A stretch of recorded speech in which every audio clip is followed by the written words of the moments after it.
Everyone, আসসালামু আলাইকুম। আজকে আবারও চলে আসলাম আরও একটি নিউ ভ্লগ নিয়ে। এইটা নিশ্চয়ই চিনে ফেলেছেন, এটা হচ্ছে কুমড়ো ফুল। আর এটা নিয়ে এসেছিল আমার কাজিন।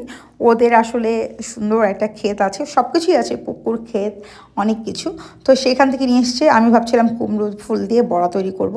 আর বোন বড়ার জন্য নিয়ে এসেছিলো। তারপরে সে আমার ভিডিও দেখেছে সেই চায়ের, মানে গুড়ের চায়ের। পরে বলছিল গুড়ের চা খাবে, পরে আমি তৈরি করে নিলাম। আর আমরা বিকালে সবাই চা লাভার, চা খেতে পছন্দ করি। আমি, আমার বোন জামাই, আমরা সবাই মিলে আসলে চা খাচ্ছিলাম। তো এই তো আমার গুড়ের চা, স্পেশাল একদম কড়া লিকারের ঘন দুধের চা, সাথে ননেল গুড়, মানে অসাধারণ লাগে। সেই সাথে ছিল ফুলকো ফুলকো আমাদের পুরি। যাই হোক, ইদানিং পুরি খাওয়া শুরু করে দিয়েছি। আর এই তো কুমড়ো ফুলগুলো, এটাকে নাকি খুব সুন্দর করে ছিলতে হয়, আমাকে আমার বোন দেখিয়ে দিল। সবার প্রথম এটাকে আমাকে করে খাইয়েছিল আমার খালা, আমার একটা মাত্র খালা।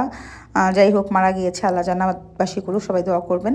আমার মা খালা কেউই বেঁচে নেই, ওনারা দুটো বোনই ছিলেন। আর আমার খালার কাছে আমার এটা প্রথম খাওয়া হয়েছিল। কোনোদিনও আমি তৈরি করিনি। আর এটাকে এইভাবে মানে ছিলে নিতে হয়, মানে এটার ডগা থেকে শুরু করে সব ছিলে, জাস্ট শুধু ফুলটা নিতে হয়, পাপড়িটা, ভিতরে রেণুটা ফেলে দিতে হয়। পরে আমি এটাকে নিয়ে ধুয়ে একদম পরিষ্কার করে দেখেন কি সুন্দর সানফ্লাওয়ারের মতো সাজিয়ে নিয়ে আসলাম। আর এটার জন্য আমি নিয়ে নিলাম মসুরের ডাল, মানে মসুর ডাল যেটা, সেটা মানে 1 কাপের মতো নিয়ে নিলাম। আর এটা মসুর ডাল দিয়ে করলেই কিন্তু টেস্টটা অনেক মজা লাগে। আর একদম রিফাইন্ড করা যাবে না, একটু দানাদার থাকতে হবে, তাহলে খুব সুন্দর ক্রিস্পি হয়। আর এর সাথে আমি অ্যাড করব এই তো 1.5 কাপ মতো হচ্ছে চালের গুঁড়ি, মানে দুটোই সমান সমান। 1.5 কাপ মতো হচ্ছে দিয়েছিলাম মসুর ডাল, আর 1.5 কাপ মতো চালের গুঁড়ি।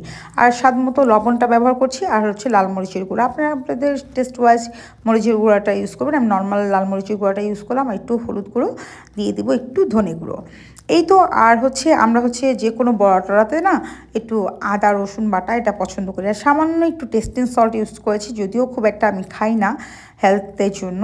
তারপরেও যেহেতু আজকে দেখলাম হঠাৎ করে, কারণ এগুলো তো রেগুলার খাওয়া হয় না, তাই একটু ব্যবহার করলাম। আর নর্মাল পানি দিয়ে এটাকে হচ্ছে আমি সুন্দর একটা ব্যাটার তৈরি করবো, যেন সবগুলো ইনগ্রিডিয়েন্টস এসে একসাথে মিক্স হয়ে যায়।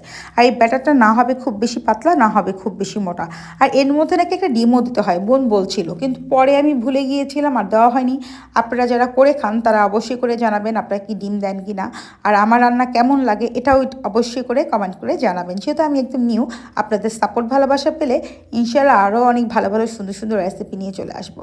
আর আমার রেসিপি তৈরি করতে খুবই ভালো লাগে, রান্না বান্না আমার খুবই ভালো লাগে। আর ভাবছি আরও নতুন নতুন শেপ কোর্স করব।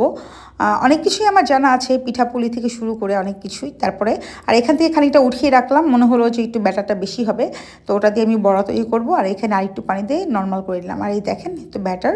আর এই ব্যাটারের মধ্যে এই কুমড়ো ফুলটাকে চুবিয়ে চুবিয়ে সুন্দর করে একটু একদম গরম তেলে ভেজে নিব। তেলটাকে মিডিয়াম টু লো ফ্লেমে, মানে প্রথমে গরম করে নিয়েছি, তারপর মিডিয়াম টু লো ফ্লেমে রেখে ভাজবেন, যেন এদিকে আপনার বড়াটাও যেন সুন্দর ক্রিস্পি হয়, গোল্ডেন ব্রাউন কালার হয়ে যায়, আর ওদিকে যেন পুড়ে না যায়। সব দিকেই খেয়াল রাখতে হবে। মানে ভাজার ক্ষেত্রে তেলটা গরম করার পরে, ভাজাভুজি করার ক্ষেত্রে তেল গরম করার পরে তেলের মানে চুলার জালটা মিডিয়াম টু লো ফ্লেম করে দিলে খুব সুন্দর ওয়েল কুকও হয়, কালারটাও সুন্দর আসে, পুড়েও যায় না। আর এটা দেখতে এত সুন্দর লাগছিল, পুরো সানফ্লাওয়ারের মতো। আমি এইভাবেই সাজিয়েছিলাম।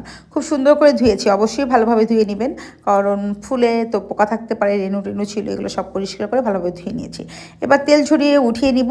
যদিও ডিম দিইনি, ডিম না দেওয়ার পরেও এটা খুবই সুন্দর ক্রিস্পি টেস্টি হয়েছিল। আমার বোন আজকে এমনি একটু শখ করে নিয়ে এসেছিলো, আমরা যেহেতু পছন্দ করেছি, বলেছে আরও এনে দিবে। তো নেক্সট ডেতে তৈরি করার সময় অবশ্যই ডিম ইউজ করে দেখবো আসলে কেমন লাগে। তো এমনি খেতেও খুব মজা লেগেছে। আমি তো সারাদিন পরে এক বেলাই ভাত খাই, তো ভাতের সাথে খেয়েছিলাম, খুব মজা লেগেছে আমার কাছে। আর বোনকেই প্রথম বলেছিলাম যে আসলে টেস্ট করে দেখো কেমন হয়েছে। খুবই সুন্দর ক্রিস্পি, খুবই মজাদার। অনেকেই এটা পছন্দ করে, আমারও খুব পছন্দের। আমার মা করে খাইয়েছে, অনেক ছোটোবেলা আমার খালামণি করে খাইয়েছে। তো আমার মা খালা কেউই এখন পৃথিবীতে নেই, আল্লাহ সবাইকে জান্নাতবাসী করুক, সবার গুনাহ খাতা মাফ করে দিক, সবাইকে ভালো রাখুক, সবার জন্য দোয়া, পৃথিবীর সকল মানুষের জন্য দোয়া। আর এটা আমি আপনাদেরকে ভেঙে দেখাচ্ছি, উপরটা খুবই সুন্দর ক্রিস্পি, ভেতরটা সফট, অসাধারণ টেস্ট ছিল। আমার কাছে খুব ভালো লেগেছে। পরে বোনকে বললাম একটু টেস্ট করো, ও আসলে খেয়ে দেখছিল কেমন লাগছে। আপনারাও কিন্তু জানাবেন আমার রেসিপিটা কেমন লাগলো, আর আপনারা কীভাবে খান অবশ্যই জানাবেন।